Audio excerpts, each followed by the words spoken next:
নমস্কার। অনেকেই জিজ্ঞেস করছেন যে তাদের ওপর সমন সার্ভিস হয়েছে, তারা জানেন না। কারণ তাদের সেই সময় তারা আউট অফ স্টেশন ছিলেন বা দোকান ঘর হিসেবে চালাচ্ছিলেন, দোকান ঘর বন্ধ রেখেছিলেন, গোডাউন বন্ধ, তারা আউট অফ স্টেশন ছিলেন। সেই সময় প্লেনটিভ মামলা ফাইল করেছে। তার আগে অবশ্য এভিকশন নোটিশ দিয়েছে। প্লেনটিভ মামলা ফাইল করিয়ে সমন সার্ভ হয়েছে ওই সময়তে যখন তারা ছিলেন না, এবং সমনে লেখা আছে যে আনক্লেমড, এবং পোস্টাল রিসিটেও লেখা আছে আনক্লেমড ট্র্যাক রিপোর্ট বা এডি কার্ড। কিন্তু তারা যখন জানতে পেরেছেন যে মামলা হয়েছে, সেটা অলরেডি 1 মাসের পেরিয়ে গেছে সে from the date of service of summons. Service বলতে এখানে সামানে লেখা আছে যে আনক্লেমড। এবার কি হবে? দেখুন, দুঃখের বিষয় বলতে কি, এখন সুপ্রিম কোর্টের জাজমেন্টই হচ্ছে যদি আনক্লেম থাকে তাহলে সেটা গুড সার্ভিস। আগে যেটা নট ক্লেম ছিল বা রিফিউজ ছিল গুড সার্ভিস, তার সঙ্গে ইন অ্যাডিশান হয়েছে unclaim is also a good service. সুতরাং আপনার সমনটা সার্ভ হয়ে গেছে, এটা ধরেই নেওয়া হবে এবং সেটা গুড সার্ভিস হিসেবেই ট্রিট হবে। কিন্তু আপনারা যে 1 মাসের মধ্যে দিতে পারলেন না, এটা আপনাদের ব্যাড লাক, কিচ্ছু করার নেই। আপনি 1 মাস বাদে 7172 করবেন এবং সেটা কিন্তু রিজেক্ট হয়ে যাবে, 73 অ্যালাউ হয়ে যাবে। 7172 হচ্ছে ভাড়া জমা দেওয়ার অ্যাপ্লিকেশন, বা যদি কোনো ডিসপিউট থাকে সেগুলোকে রেজ করার অ্যাপ্লিকেশন। কিন্তু যদি আপনার ডিফেক্ট থেকে থাকে তাহলে কিন্তু, বা যদি জমা ঠিক সময় না দেন within 30 days from the date of service of summons, service বলতে এখানে আনক্লেমটাকেও কিন্তু গুড সার্ভিস, যদি আপনার কাছে পৌঁছুক বা না পৌঁছুক আপনি নাই যান, তাহলে কিন্তু 1 clear month from the date of service of the notice. আবার বলছি, সুতরাং আপনাদের যা বিপদ হওয়ার হয়ে গেছে, কিছু করার নেই, কারোর হাতে কিছু নেই।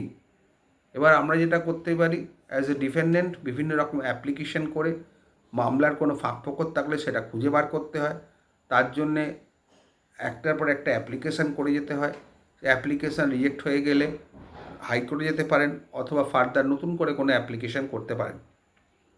এইভাবে মামলাটা বেশ কিছুদিন আপনি টানতে পারেন, কিন্তু আলটিমেট রেজাল্ট নীল, যদি না দেখা যায় যে নোটিশ টু কুইট যেটা ওরা পাঠিয়েছে সেটা ব্যাড ইন ল, সেটা 1 clear month ছাড় দেওয়া হয়নি, বা আইনে যা যা আছে সেই মোতাবেক এভিকশান নোটিশটা হয়নি।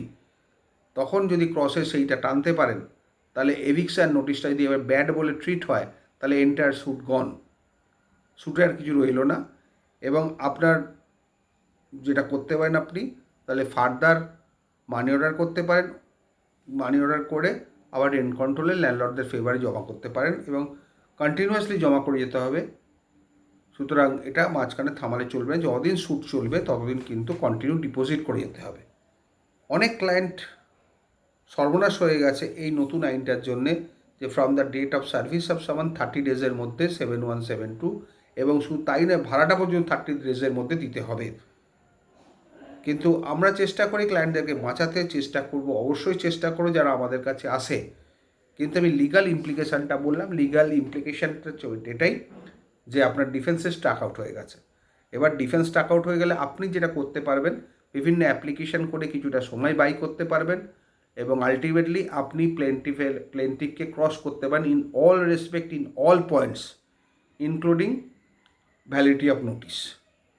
সেই ক্রস করে করে যদি আপনার ফেভারে কিছু আসে, তাহলে আপনি জিততেও পারেন। ডিফেন্স স্টাক আউট হওয়া মানে এই নয় যে প্লেন্টিফ জিতে গেল। প্লেন্টিফকে কিন্তু ক্রস ফেস করতে হবে। হ্যাঁ, ডিফেন্ডেন্ট এফিডেভিট চিপ দিতে পারবে না বা সাক্ষী দিতে পারবে না, কারণ তার ডিফেন্সটা স্টাক আউট হয়ে গেছে। এটাই হচ্ছে নিয়ম। সুতরাং সবসময় সাবধান থাকবেন, গোডাউন খোলা রাখার চেষ্টা করবেন, বা দোকান থাকলে খোলা রাখার চেষ্টা করবেন, বা যদি রেসিডেন্স হয় তাহলে আপনারা থাকার চেষ্টা করবেন। নাহলে কিন্তু এরম ক্ষেত্রে প্রায় হচ্ছে, ইদানিং খুব বেড়ে গেছে, কারণ 7172 ঠিক সময় করা যাচ্ছে না, তার সঙ্গে 73 অ্যালাউ হয়ে যাচ্ছে। হয়তো সে জন্মালোই না, জানলো যে তার এইটা হয়ে গেছে, যে তার পক্ষে আর সামলানো সম্ভব নয়। সুতরাং সবসময় আমরা বলি যে দোকানটা খোলা রাখবেন, চলাচলের যোগ্য রাখবেন, দোকান বসার যোগ্য থাকে যেন, বা গোডাউন থাকলে সেটাও খোলা রাখবেন, নিজে মাঝে মাঝে খোঁজখবর নেবেন, কোর্টে 6 মাস অন্তর বা 3 মাস অন্তর রিকুইজিশন করবেন, জানার জন্য ইনফরমেশান স্লিপ যে কোনো এভিকশন স্যুট ফাইল হয়েছে কিনা, এটা কিন্তু ভেরি ভাইটাল, অনেকে ভুলে গেছে। সুতরাং এইভাবে আপনার এগোন, চোখ কান খোলা রাখুন, নাহলে কিন্তু সর্বনাশ নতুন আইনে। ভালো থাকবে।